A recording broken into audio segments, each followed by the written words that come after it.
இருக்கிறது. அதனால இதையெல்லாம் சூழ்நிலைகளை கருத்தில் கொண்டு சில விஷயங்களை சுருக்கமாய் சொல்லி முடிக்கவே நல்லா செய்வோம். எல்லாம் பயன்பெறும் விஷயங்களை பேசவும் நாம் கேட்கவும் தொடர்ந்து அது குறித்து சிந்திக்கவும்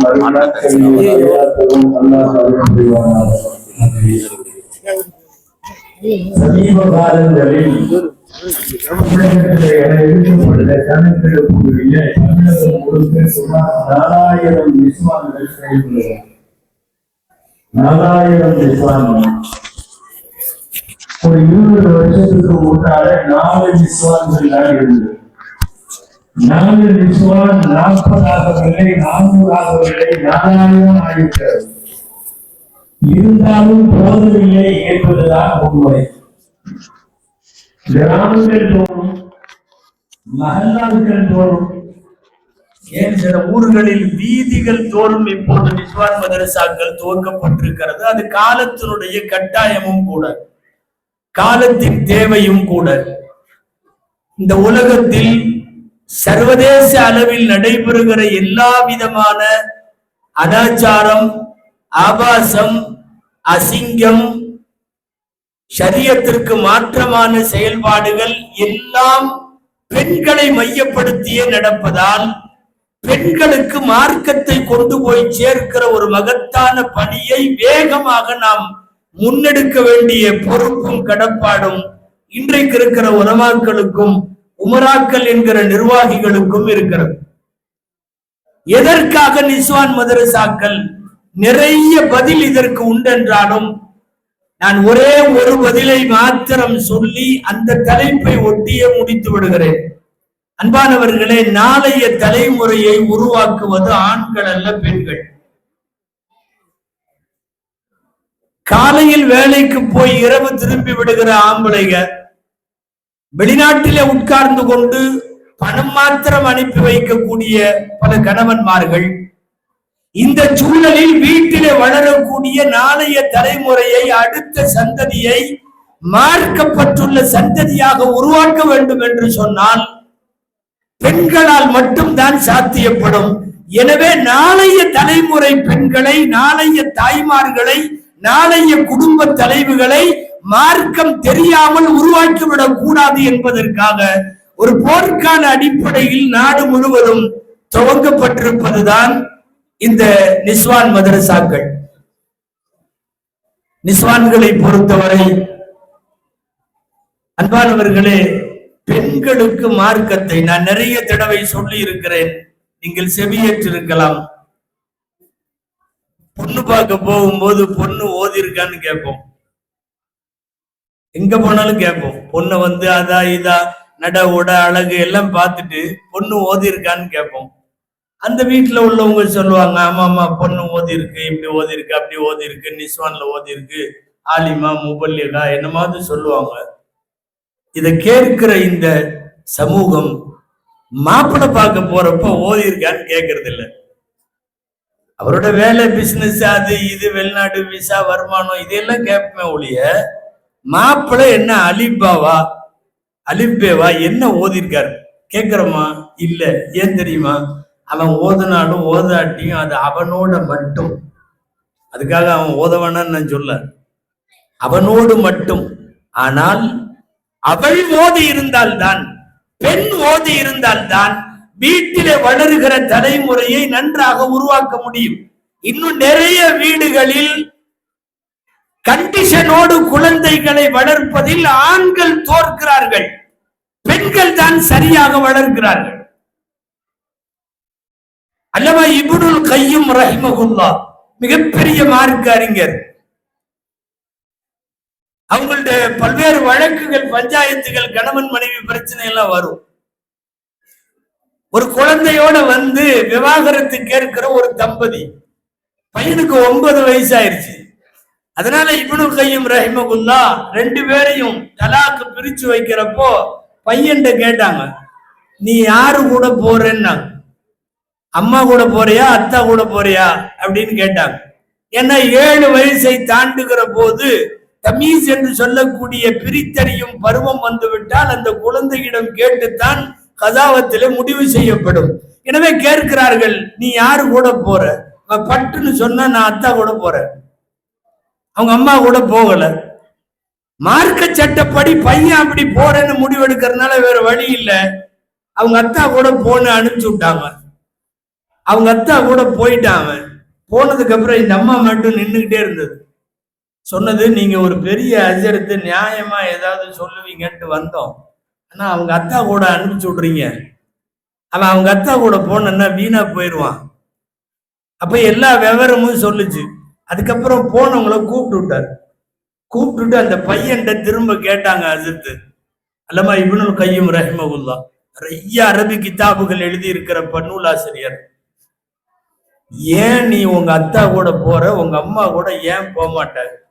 அவன் தெளிவா சொன்னா, எங்க அம்மா காத்தால நேரத்தோட எழுப்பிட்டு கொண்டு போய் மதரசால விட்டுறா, அதுக்கப்புறம் கொண்டு போய் ஸ்கூல்ல விடுறா, இல்லைன்னா அடிக்கிறா, நான் போயே ஆகணுங்கிறா. எங்க அத்தா எதையுமே கண்டுக்க மாட்டாரு. நான் எப்ப எந்திரிக்கிறனோ அப்பதான் எனக்கு தேவையான எல்லாம் பண்ணுவார். இப்னுல் கையும் ரஹிமஹுல்லாஹ் சொன்னாங்க, ஷரியத் அடிப்படை மாத்திரமல்ல, தார்மீக அடிப்படையில நான் ஒரு காசியாக இதை தகப்பன்ட்ட கொடுக்க மாட்டேன், புடுங்கி இந்த அம்மா நீ கூட்டு போக மாட்டாங்க. அல்லமா இப்னுல் கையும் ரஹிமஹுல்லாவினுடைய அவர்கள் வழங்கிய தீர்ப்புகளின் வரிசையில் ஒரு விந்தையாக இதை எழுதுவார்கள். என்னன்னா, அத்தாமார்கள்ட்ட கொடுக்கிற குழந்தை அவ்வளவு சீக்கிரமா சரியா விளங்குறது இல்லை அப்படிங்கிறது ஆம்பளைகளை முன்னாடி வச்சுட்டு தான் நம்ம சொல்ல வேண்டியது இருக்கு. பொம்பளைங்க பின்னாடி இருக்காங்க. உங்களுக்கு எல்லாம் நல்லா தெரியும், ஆம்பளைகள்கிட்ட குழந்தை கொடுத்தா அவ்வளவு சீக்கிரம் சரியா வளராது. இவன் குழந்தைய தூக்குறப்பவே காதை பிடிச்சு தூக்குவான், டெரரா பிஹேவ் பண்ணுவான். அது அவனுடைய ஹார்ட்னஸ். அது அப்படி வளர்க்க முடியாது குழந்தைகளை. எங்க ஊர் பக்கம் பழமொழி ஒண்ணு சொல்லுவாங்க, முழுசா சொல்லலாமான்னு தெரியல, 2 வரி பழமொழி. ஆம்பளைங்க கையில கொடுத்த குழந்தையும் உருப்படாது, பொம்பளைங்க கையில கொடுத்த சம்பளமும் உருப்படாதுப்பாங்க. கண்டிப்பா பொம்பளைங்க திட்டுவாங்க. இப்பதான் ஏதோ வெளிநாட்டுல இருந்து அனுப்பிச்சிட்டு இருக்காரு, அதையும் கெடுக்கிற மாதிரி இருக்க. அந்த வரியை விட்டுருவோம். ஆண்கள் குழந்தை வளர்த்தால் அது அவ்வளவாக சரிவர அமைவதில்லை. அல்லாஹ் இந்த திறமையை பெண்களுக்கு தான் கொடுத்திருக்கிறார். குடும்ப நிர்வாகம் ஆண் செய்ய முடியாது, குழந்தை வளர்ப்பு ஆண் செய்ய முடியாது. மார்க்கப்படியும் ஒழுக்க நெறிகளின்படியும் ஒரு குழந்தையை உருவாக்குகிற வேலையை ஆண் செய்ய முடியாது. அது முழுக்க முழுக்க பெண்கள் சார்ந்தது. அதனால் தான் பெண்களை மையப்படுத்தித்தான் நாளைய தலைமுறையை உருவாக்க முடியும் என்ற காரணத்தால் நிஸ்வான் மதரசாக்கள் இன்றைக்கு வேகப்படுத்தப்பட்டிருக்கிறது. இந்த வேகம் இன்னமும் வீரியம் பெற வேண்டும் என்பதுதான் இன்றைய சூழல்.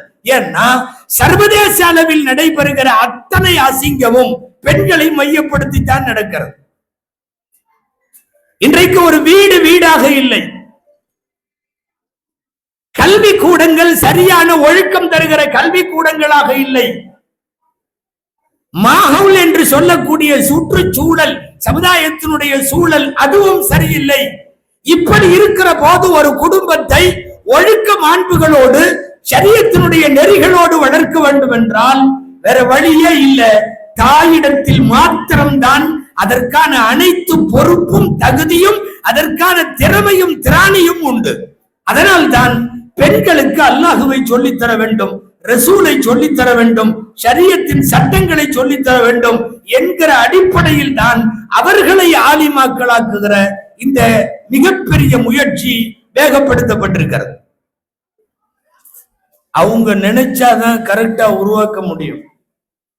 இன்னைக்கு உலகம் பூரா தொலைக்காட்சியில அதுல இதுல எல்லாத்துலயும் பெண்களை தான் மையப்படுத்துறாங்க. வீடுகள்ல உங்களுக்கு தெரியும், பழைய வரலாறுன்னு நினைக்க வேண்டாம், திருமறை ஓதக்கூடிய தொழக்கூடிய பெண்கள் எல்லாம் தாண்டி மாலை முழுக்க ஷரியத்திற்கு புறம்பான மாலை நேரங்களாகவே கடக்கிற அளவுக்கு ஆயிடுச்சு. இல்ல நம்ம பொம்பளைங்க பூரா பிக் பாஸ்ல போய் உட்கார்ந்துருக்கு. உங்க ஊர்லயும் இருக்குல்ல, அங்க உட்காந்துக்கிட்டு டெய்லி இவன் வெளியே போயிட்டா, அவன் உள்ள வந்துட்டான், இவன் வெளியே போயிட்டான். வீட்டுல யாரு வெளியே போறான்னே தெரிய மாட்டேங்குது. வெளியே போயிட்டாங்க. இவன் ஏன் வெளியே போனான், அவன் எதுக்கு வெளியே போனான்? அங்க பூரா என்ன தெரியுமா? ஒரு குட்டப்பாவாடை போட்டுட்டு உட்காந்துருக்காங்க, ஸ்லீவ்லெஸ் போட்டு உட்காந்துருக்காங்க, பச்சை பச்சையா பேசுறாங்க, எல்லாம் டபுள் அர்த்தம்பாங்க, அங்க 7 அர்த்தத்துல பேசுறாங்க. பக்கத்து ரூம்ல என்ன நடக்குதுங்கிறத எட்டி பாக்குறாங்க. பெண்களா இருக்கிறவங்க, இளம் பெண்களா இருக்கிறவங்க கால் மேல கால் போட்டு சிகரெட்டு தம் பிடிக்கிறாங்க. இதெல்லாம் என்ன தெரியுமா? நீங்களும் எங்களை மாதிரி வான்னு அர்த்தம். என்னத்துக்கு முக்காடு போட்டு மூளையில உட்காந்துருக்க, முசல்லாவோட உட்காந்துருக்க, தஸ்பியோட உட்காந்துருக்கிற, நீ ஏன் தொழுகிற? நீயும் வெளியே வான்னு அர்த்தம். நான் சொல்றது என்னமோ அஜத்துக்கு பிக் பாஸ் பிடிக்காது போல தெரியுது அப்படின்னு நினைச்சுக்க வேண்டாம். பிக் பாஸ் என்பது உங்கள் நம்முடைய தமிழகத்துல மாத்திரம் ஓடுறதில்ல, உலகம் முழுக்க ஓடுது. பிக் பாஸ் என்பது ஒரு பெரிய ஐடியாலஜிக்கல்னு சொல்லுவாங்க, கருத்துருவாக்கம். இது ஒரு கருத்தை உருவாக்குறது. என்னன்னா, இதெல்லாம் தப்பு இல்லை, சாதாரணமா எல்லாம் வெளியே வா, ரோட்ல சும்மா சுத்து, நீ எதுக்காக வீட்டுல இருக்கணும், இங்க எங்களை பாத்தியான்னு காட்டுறதுக்கு தான். பிக் பாஸ் இந்தியாவினுடைய எல்லா ஸ்டேட்லயும் ஓடுது இல்ல, யூகேல ஓடுது, யூஎஸ்ல ஓடுது, அகில உலகம் முழுக்க. அதை உருவாக்குறவன் வெறுமனே காசு பாக்குறதுல, காசு பாக்குறதுன்னா அவன் ஒரு சினிமா எடுக்கலாம், ஒரு நாடகம் எடுக்கலாம், இல்ல. இது ஒப்பீனியன் மேக்கிங். இது ஒரு ஐடியாலஜிக்கல்னு சொல்லுவாங்க, கருத்துருவாக்கம். இந்த கருத்தை தொடர்ந்து ஒரு குடும்பம் அதை பார்த்துக்கிட்டே இருக்கிறப்ப அந்த ட்ரெஸ் தப்பில்லைங்கிற மனப்பான்மை தானாக வரும். அரைகுறை ட்ரெஸ் உடுத்துறது தப்பில்ல, இரட்டை அர்த்தத்தில பேசுவது தப்பில்ல, தோல் மேல கை போட்டு அடுத்த ஆண்களோடு இவள் கலந்துறவாடி இருப்பதில் கலந்திருப்பதில் தவறில்லை என்கிற ஒரு சித்தாந்த ரீதியான தாக்கத்தை ஏற்படுத்துவது இன்னைக்கு எக்கச்சக்கமான ஊடகங்கள். ஒண்ணு தெரியணும், ராணுவத்தினுடைய படையெடுப்பை விட ஆபத்தானது என்ன தெரியுமா? நம்முடைய பாரம்பரியம், நம் கலாச்சாரம், நம்முடைய மரபு, நம்முடைய ஷரியத்தின் ஒழுக்க நெறி, இதன் மீது நடத்தப்படுகிற தாக்குதல் என்பது ராணுவ படையெடுப்பை விட ஆபத்தானது. இன்னைக்கு இந்த தாக்குதல்களுக்கு இலக்காகுபவர்கள் பார்த்தால் ஆண்கள் அல்ல, பெண்கள். மிக அதிகமாக இலக்காகுவது பெண்கள். சரி, என்ன செய்யலாம்? ஒண்ணு செய்ய வேணாம், அது நடக்கிறது ஒரு பக்கம் நடக்கட்டும், அவனுங்களை நிறுத்த முடியாது. ஆனால் அதற்கு எதிரில் அல்லாஹுவையும் ரசூலையும் ஷரியத்தினுடைய சட்டங்களையும் வேக வேகமா கொடுக்க அது மலினப்பட வேண்டும், அது பலவீனமாக வேண்டும், அதை பார்க்கும் எண்ணிக்கை குறைய வேண்டும், அல்லது பார்த்தாலும் எடுத்துக்கொள்ள கூடாது என்கிற சிந்தனையை பெண்களிடத்தில் கொண்டு வர வேண்டும். அதற்குத்தான் நிஸ்வான் மதரசாக்கள் தேவை என்கிறோம். நான் சொன்னது ஒரே ஒரு பிக் பாஸ் மாத்திரம். இன்னைக்கு சமூகத்தில் நடக்கிற, நம்மை சுற்றி நடக்கக்கூடிய எல்லா நிகழ்வுகளுமே என்ன தெரியுமா? பெண்களை அவர்களின் பாரம்பரியத்திலே இருந்து, அவர்களின் பத்திரித்தனத்திலே இருந்து, அவர்களின் கற்பொழுக்கத்திலே இருந்து அவர்களை கொஞ்சம் கொஞ்சமாக நீர்த்து போக செய்கிற மோசமான வேலையை இன்டர்நேஷனல் லெவல்ல ஊடகங்கள் கையில் எடுக்கிற போது பெண்களை காப்பாத்தியாகணும். அல்லாஹ் ரசூலை தர வேண்டும். அல்லாஹ் ரசூலை கொடுத்துட்டா போதும், பயப்பட வேண்டியதில்லை. ஒரு நேரம் இருந்தது, நாங்களே பேசணும், வெள்ளிக்கிழமை ஜும்மால அங்க இங்க எல்லாம் பேசணும். என்னன்னா, மொபைல் கொடுக்காதீங்க, கம்ப்யூட்டர் கொடுக்காதீங்க, லேப்டாப் கொடுக்காதீங்க, பெண்களுக்கு கொடுக்க கூடாது அப்படின்னு எல்லாம் பேசணும். ஆனா இல்ல, இன்னைக்கு என்ன ஆயிடுச்சுன்னா அதுலதான் பாடம் நடக்குது. நாம கொடுக்காம இருக்க முடியாது. உனக்கு மொபைல் தர மாட்டேன்னு பிள்ளைக்கு சொல்ல முடியல. 6th ஸ்டாண்டர்டு 7th ஸ்டாண்டர்டுக்கு எல்லாம் ப்ராஜெக்டே அதுலதான் நடத்துறான். எனவே என்ன முடிவுக்கு வர வேண்டும் தெரியுமா? கொடுக்க வேண்டும். மொபைல் லேப்டாப் என்ன கொடுத்தாலும் என் பிள்ளை கெட்டு போக மாட்டாள் என்கிற அளவுக்கு எதிர் திசையில் தக்குவாவை தர வேண்டும்.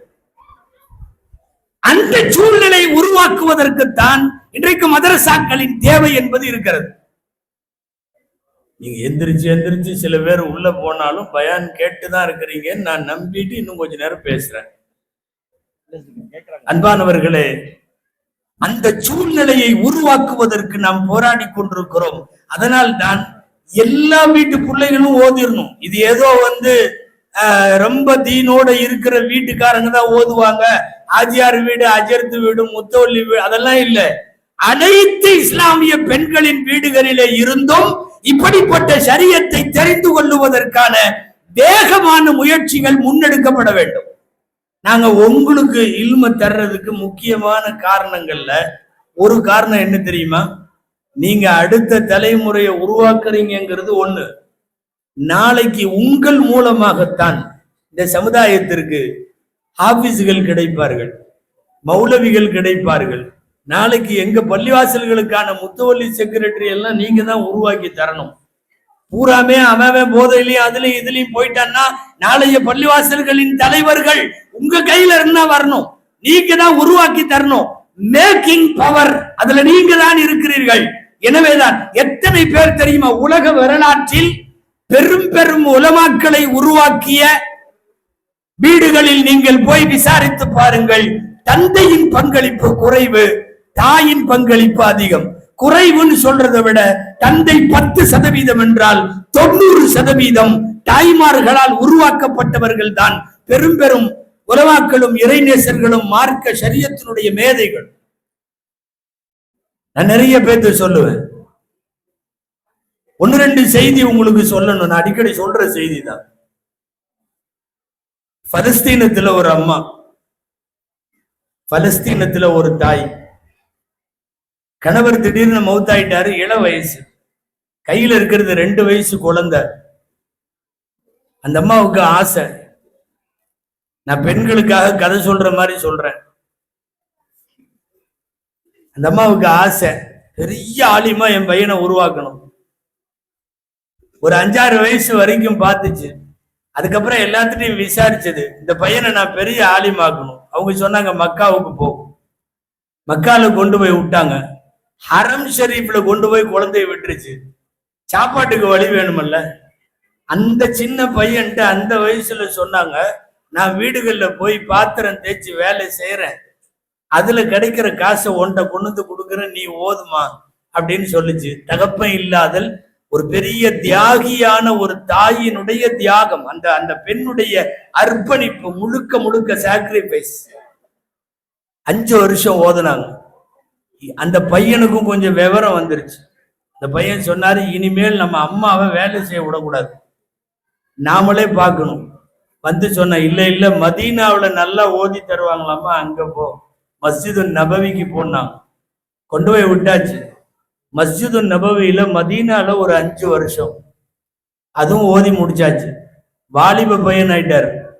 நான் வந்து போமாட்டேன், நான் உங்களை பார்த்து பாத்திரம் தேய்ச்சி வேலை செஞ்சு வீடு வீடா துணி துவைச்சு கொடுத்து ஒவ்வொரு வீட்லயும் சம்பளம் வாங்கிட்டு மிச்ச மீதியை சாப்பிட்டு நீ ஏன் இருக்கணும், நான் ஒரு வாலிபன் ஆகி விட்டேன், நான் உழைக்கிறேன். இல்ல தம்பி, நான் எல்லா பக்கம் விசாரிச்சு வச்சேன், எங்கேயோ யமன் ஒரு நாடு இருக்காம, அங்க நல்லா ஓதி தர்றாங்களாம், ஒரு 3 வருஷம் மட்டும் அங்க போயிட்டு வானது. ஏற்கனவே மக்கால 5 வருஷம் முடிஞ்சு, மதீனால 5 வருஷம் முடிஞ்சு, யமன்ல 3 வருஷம். தாய்க்காக, தாய் சொல்லை தட்டாத பிள்ளை, அங்க போய் 3 வருஷம். இந்த குழந்தைக்கு பேர் முகம்மது, இந்த பையனுக்கு பேர். போய் யமன்ல 3 வருஷம் ஓதி முடிச்சுட்டு, இதோட இனி தீர்க்கமா அம்மாவை உட்கார வச்சு சோறு போடணும், நாம வந்து அம்மாவை வேலை செய்ய விடக்கூடாதுன்ட்டு வந்தா, இந்த அம்மா அதுக்குள்ள எல்லாத்தையும் விசாரிச்சு வச்சிருது. அந்த ஒண்ணு சொல்லிச்சு, இனிமேல் நான் உன்னை ஓத சொல்லவே போக மாட்டேன், ஆனா உலகத்துல பெரிய கல்வி கூடாரம் வந்து பகதாதுல தான் இருக்குதான், பகதாதுல மட்டும் ஓதிட்டு வந்துட்டீங்கன்னா அதுக்கப்புறம் உன்னை ஓத சொல்லவே மாட்டேன். பகதாதுல என்ன 7 வருஷம். இப்போ நாமெல்லாம் இங்க ஆபிசா ஓதருக்கு, மௌலவி ஓதருக்கு, இங்க உள்ள உலமாக்கெல்லாம் 7 வருஷம் ஓதணுங்க. அவங்க 7 வருஷம்னாவே இங்க பப்ளிக் வாயை பழக்கம். 7 வருஷமா? பிகாமே 3 வருஷம், எம்பிபிஎஸ் 4-5 வருஷம், நீ என்ன 7 வருஷமா என்ன பண்றேங்கிறாங்க. 20 வருஷம் ஓதியும் முடியல. அந்த முகம்மது பகதாது போனார், நிலைமை வேற மாதிரி ஆயிடுச்சு. என்னன்னா, ஓத போன இவர்கிட்ட உட்காந்து எல்லாம் ஓத ஆரம்பிச்சிட்டாங்க. பகதாதுடைய பள்ளிகள்ல எல்லாம் இவர் பாடம் நடத்தினார், தப்சீர் நடத்தினார், ஹதீஸ் நடத்தினார். கொஞ்ச நேரம் அங்குள்ள பெரியவங்கள்ட்ட இவர் ஓதுவார். பெரும்பகுதி நேரம் இவருக்கு கீழே எக்கச்சக்கமான ரசிகர்கள்னு சொன்னனும், சர்வதேச அளவுல நிறைய ஒட்டகங்கள்ல குதிரைகள்ல வந்து குமிய ஆரம்பிச்சுட்டாங்க இவர் பாடத்துல. விஷயம் மன்னருக்கு போய்விட்டது. மன்னர் பெயர் ஹாரூன் ரஷீது, நேர்வழி பெற்ற கலீஃபா. அவர் வர சொன்னார் இவரை, நீ இனிமேல் ஓதவெல்லாம் வேணாம், நீ போய் உன் குடும்பத்தை பாரு, இந்த இதை வச்சுக்கோன்னு பை நிறைய தங்க காசு கொடுத்தாரு. தங்க காசு உங்களுக்கு எல்லாம் தெரியும் தீனார் எவ்வளவுன்னு. பூரம் பை நிறைய தங்க காசு கொடுத்தா, 2 காசு கொடுத்தாவே லைஃப்ல அன்னைக்கெல்லாம் செட்டில் ஆயிடுவாங்க. ஒரு பை நிறைய தங்க காசு வாங்கிட்டு பகதாதுல இருந்து மக்காவுக்கு வர்றாரு. இன்னமும் வீட்டுல பாத்திரம் தேய்ச்சிட்டு வேலை செஞ்சுட்டு இருக்கக்கூடிய அந்த தாய் முன்னாடி வந்தவங்க சொல்லிட்டாங்க, மன்னர் ஹாரூன் ரஷீத் பாதுஷா தங்க காசு கொடுத்திருக்காரு, உன் பையன் முகமதுக்கு தெரியுமா? இந்த அம்மா சொன்னாங்க, என் பையன் வர்றதா இருந்தா கொஞ்சம் யாராவது போய் சொல்லிருங்க, நான் ஓதருக்கு அனுப்பிச்சப்ப எந்த வெறுங்கையோடு அனுப்பிச்சனோ அவன் அப்படிதான் வரணும். தங்க காசெல்லாம் எனக்கு வேணாம். வரும்போதே மக்காவுடைய வாசல்ல இருக்கிற ஏழைகளுக்கெல்லாம் பிரிச்சு கொடுத்துட்டு வந்துருங்க, வர சொல்லுங்க. அதே மாதிரி 1 பைசா இல்லாம எல்லாத்தையும் பிரிச்சு கொடுத்துட்டு எம்டியாக ஒரு ஒரு ஒரு ஒரு வாலிப பருவத்தை எல்லாம் தாண்டிய நிலையில முத்தி போன ஒரு மிகப்பெரிய கல்வி ஆற்றலோடு பேராற்றலோடு வந்து நின்றவர். உங்களுக்கு எல்லாம் தெரியும், உலக அளவில் சட்ட மேதையாக புகழப்படுகிற இமாம் ஷாஃபி ரஹ்மத்துல்லாஹி. இமாம் ஷாஃபி ரஹ்மத்துல்லாஹி பேர் முஹம்மத். இன்னைக்கு உலகத்துல ஹனபி ஷாஃபிங்கிறோம். 52 கோடி பேர் இந்த ஒரு முகம்மதை பின்பற்றி கொண்டிருக்கிறார். 52 கோடி. கொஞ்ச நாளைக்கு முன்னாடி எடுத்த கணக்கு இப்ப எவ்வளவுன்னு தெரியல. உலகத்துல 50 கோடி பேர் அல்லாஹ் அக்பர் தக்பீர் கட்டுறப்போ இமாம் ஷாஃபிஈ இப்படி தக்பீர் கட்டினார்கள் என்று கட்டுகிறார்கள். ஒரே ஒரு ஏழை தாய், விதவை தாய், அனாதை என்று அன்றைக்கு சொல்லப்பட்ட பிள்ளை பலஸ்தீனத்தில கணவர் மௌத்தா போகிறார், என் குழந்தையை இப்படி உருவாக்குவேன் என்று அந்த பெண்ணுடைய கனவு, பெண்ணுடைய பேராசை, அந்த பெண்ணின் துஆ, அந்த பெண் அல்லாஹ்விடத்திலே கையேந்திய விதம், அல்லாஹ் எவ்வளவு தூரம் பெரிய ஆளாக்கினான் தெரியுமா? சர்வதேச அளவில் சட்டமேதை என்றாலே இமாம் ஷாஃபிஈ ரஹ்மத்துல்லாஹி அலைஹி என்று சொல்லுகிற நிலைமையை உருவாக்கியதற்கு பின்னால் நான் சொல்ல வர்றது, ஷாஃபி இமாமின் தந்தை இல்லை, ஆம்பளைக இல்லை. ஒரு தாய் நினைச்சா அகில உலகத்தின் பெரிய ஆலிமாய், மிகப்பெரிய சீதேவியாய், கல்வியாளராய், தவிர்க்க முடியாத ஆளுமையாய் உலகத்துல உருவாக்க முடியும். நான் நிறைய வரலாறுகளை இப்படி சொல்ல முடியும். தந்தைகளே இல்லாமல் தாய்களின் பங்களிப்போடு மிகப்பெரிய தகமைசால் வீரர்களை, ஆலிம்களை, அறிஞர் பெருமக்களை உருவாக்கிய தாய்மார்கள். நாளைக்கு உள்ள தலைமுறையில இந்த சமுதாயத்துக்கு மௌலவிகள் வேணும், ஆபீஸ்கள் வேணும், நல்ல முத்தவல்லிகள் வேணும், நல்ல செக்ரட்டரிகள் வேணும், சமுதாய பொறுப்புகளுக்கு ஆள் வேணும். இதையெல்லாம் எங்கேயும் போய் ஃபேக்டரியில செய்ய முடியாது. இது முழுக்க முழுக்க தாய்மார்களை நீங்கள் தான் உருவாக்கி தர வேண்டும். உருவாக்கி தர்றவங்களுக்கு முதல்ல இல்மு வேணும். அதற்கே குளிப்பின் கடமை சுன்னத்தெல்லாம் தெரியல, அதுக்கே உதவை பத்தி தெரியல, தொழுகை பத்தி தெரியல, எந்த மாதிரி ஒரு குழந்தையை உருவாக்குவாள்? வெட்கமாக இருக்கிறது வெளியே சொல்ல. பருவம் எய்தி விடுகிற பெண் பிள்ளைகள் குர்ஆன் ஓத தெரியாமல் நிறைய பேர் வருகிறார்கள். பொண்ணு நல்லா படிச்சிருக்கு, எல்லாம் அது இது, நல்ல சம்பளம், நல்ல படிப்பு, குர்ஆன் ஓத தெரியுமாமா? தெரியாது. நிறைய மீட்டிங்ல சொல்லியிருக்கேன், தாய்மார்கள்ட்ட சொல்றேன், பருவம் எய்துகிற வரை உங்களுடைய பிள்ளை குர்ஆன் ஓத தெரியலன்னா நீ நல்ல தாய் இல்லைன்னு அர்த்தம். தாயாக இருக்கிற தகுதியை நீ இழந்து விட்டாயின்னு அர்த்தம்.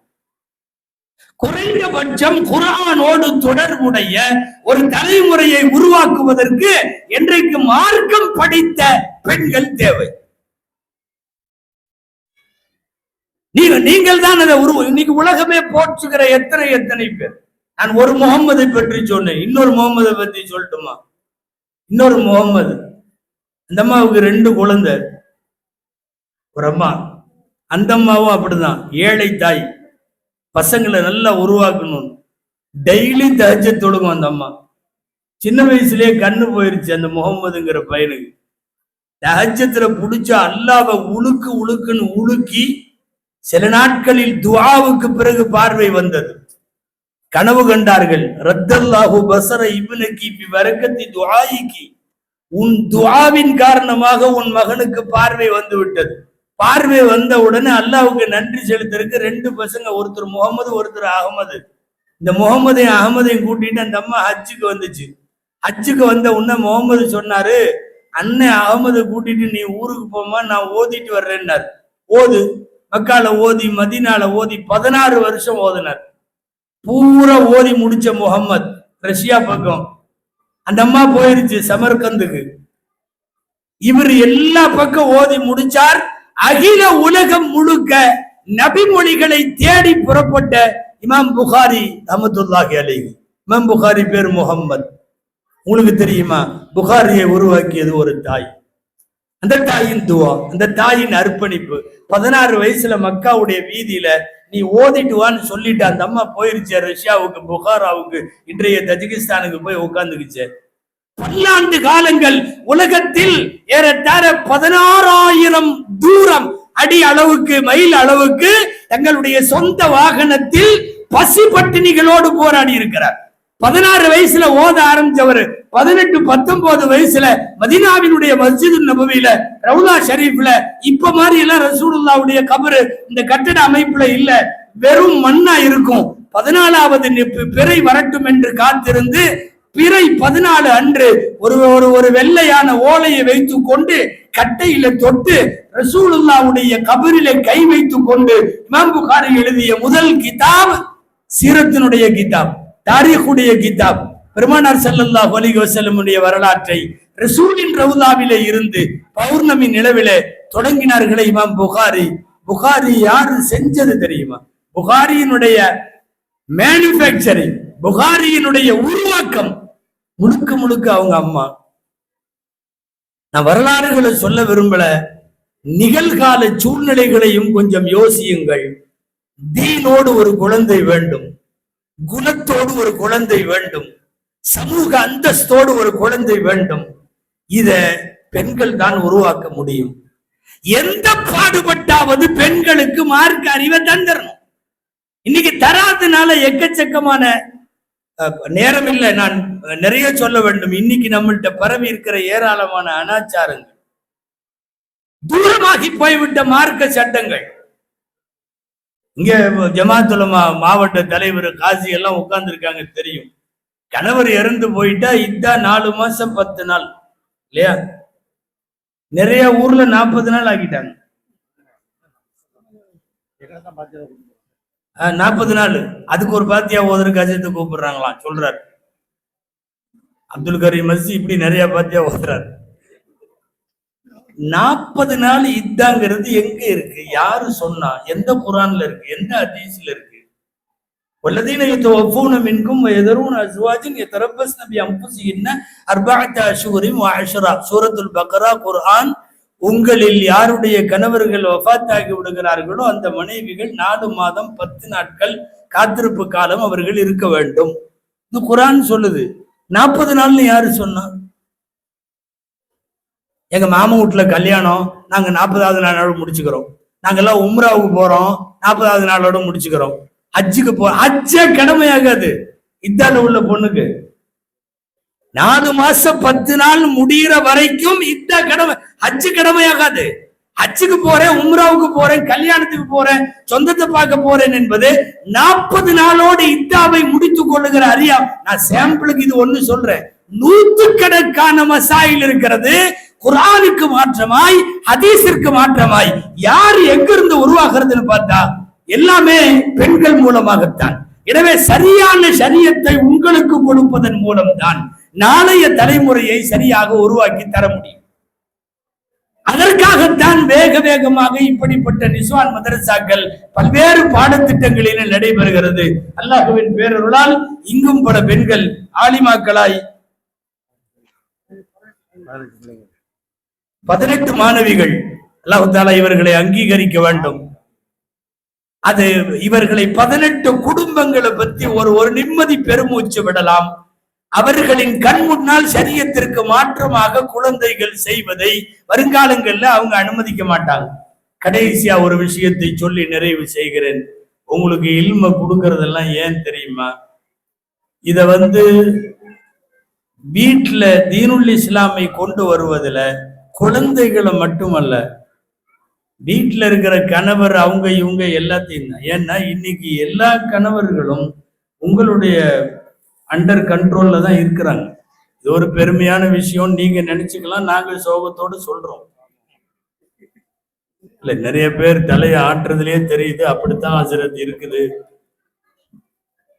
ஆனா சும்மா பொம்பளைகள் சொல்லுவாங்க, ஐயோ அவர் திட்டுவாரு அப்படி. எந்த காலத்துல திட்டினாரு?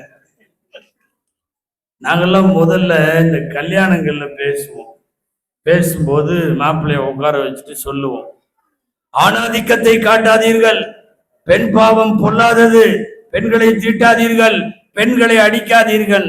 இந்த 2000க்கு பின்னாடி இந்த ட்ரெண்ட் கொஞ்சம் மாறிடுச்சு. இப்ப வேற மாதிரி பேசுறோம். ஆண் பாவம் பொல்லாதது, பெண்களை தயவு செய்து ஆண்களை திட்டாதீர்கள், சமயங்களில் ஆண்களை அடிக்காதீர்கள், பாத்திரத்தை வீசாதீர்கள், பெண்ணாதிக்கத்தை காட்டாதீர்கள் அப்படின்னு பேசுற சூழ்நிலைக்கு வந்துருச்சு. என்னன்னா குடும்பத்தினுடைய டோட்டல் ஃபேமிலி மெம்பர்ஸ் உங்க கண்ட்ரோல்ல. உங்க ஊர் எப்படின்னு தெரியாது.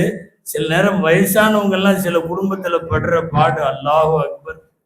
அவர் வெளிநாட்டுல இருக்கிற வரையும் பார்த்தா மகாராஜா தான். பூரா முடிச்சு எக்ஸிட் ஆகி ஊருக்கு வந்துட்டாரு, முடிச்சது. கருவேப்பிலை மாதிரி யூஸ் பண்றாங்க. கொடுக்கறத சாப்பிட்டு எப்ப மௌத்தா போவோன்னு அல்லான்னு நிறைய பேர். குடும்பத்திலே இருக்கக்கூடிய ஆண்கள் உட்பட எல்லாரும் உங்கள் கட்டுப்பாடில் என்கிற போது ஷரியத்தை உங்களுக்குத்தான் தர வேண்டும் என்பதற்காகத்தான் நிஸ்வான் மதரசாக்கள். அதனால தான் அல்லாஹ் ரசூலை, வரலாறுகளை, ஃபிக்ஹ் சட்டங்களை இதையெல்லாம் உள்ளடக்கித்தான். நீங்க நிஸ்வான் ஒண்ணு ஏதோ டெய்லி போய் குரான் ஓதிட்டு வந்துடணும் போல தெரியுது, பட்டம் கொடுத்துருவாங்க போல தெரியுதுன்னு நினைச்சுக்க வேணாம். நிஸ்வானுடைய பாடத்திட்ட அமைப்புகளை நீங்க முழுசா தெரிஞ்சுக்கணும். குரானுடைய ஞானம் கொஞ்சம் இருக்கும், ஹதீஸினுடைய ஞானம் கொஞ்சம் இருக்கும், ஃபிக்ஹ் என்று சொல்லக்கூடிய சட்டப்பிரிவு இருக்கும், அதுக்கப்புறம் கொள்கை சார்ந்த அகீதாக்கள் என்று சொல்லக்கூடிய பிரிவு இருக்கும், வரலாறுகள் இருக்கும். இது எல்லாம் சேர்ந்ததுதான் ஒரு ஆலிமாவுக்கு ஓதி தரப்படுகிறது. எனவே உங்கள் பிள்ளைகள் அதில் தப்பிவிட வேண்டாம், கவனம் வையுங்கள். அல்லாஹு தாலா இந்த ஹிதாயத்துன் நிஸ்வானை அல்லாஹ் கபூல் செய்வானாக. இன்றைக்கு பட்டம் பெறக்கூடிய இந்த பெண்மணிகளை அல்லாஹ் கபூல் செய்வானாக. இவர்கள் வஃபாத் ஆகிற வரைக்கும் எந்த கல்வியை கற்றார்களோ அதன் பிரகாரம் செயல்பட அல்லாஹ் அருள் புரிவானாக. இந்த குடும்பங்களினுடைய வம்சங்கள் தலைமுறைகள் நாளை உருவாகக்கூடிய பிள்ளைகளை அல்லாஹு தாலா தீன்தாரிகளாய், மார்க்க பற்றுள்ளவர்களாய், ஷரியத்தின் பிடிப்புள்ளவர்களாய் அல்லாஹ் ஆக்கி தருவானாக. இந்த மதரசாவினுடைய நிர்வாகம், இந்த மதரசாவினுடைய உஸ்தாதுமார்கள், மதரசாவிற்காக உதவி செய்பவர்கள், ஓதும் மாணவிகள், பெற்றோர்கள் எல்லோருக்கும் அல்லாஹ் துன்யா ஆகிரத் இரண்டிலையும் கைரு பரக்கத்துகளை வழங்குவானாக என்று வல்லோன் அல்லாஹுவிடம் வேண்டி பிரார்த்தித்து நல்ல வாய்ப்பிற்கு நன்றி சொல்லி நிறைவு செய்கிறேன். வாஹிரு தஅவானா அல்ஹம்துலில்லாஹி ரப்பில் ஆலமீன்.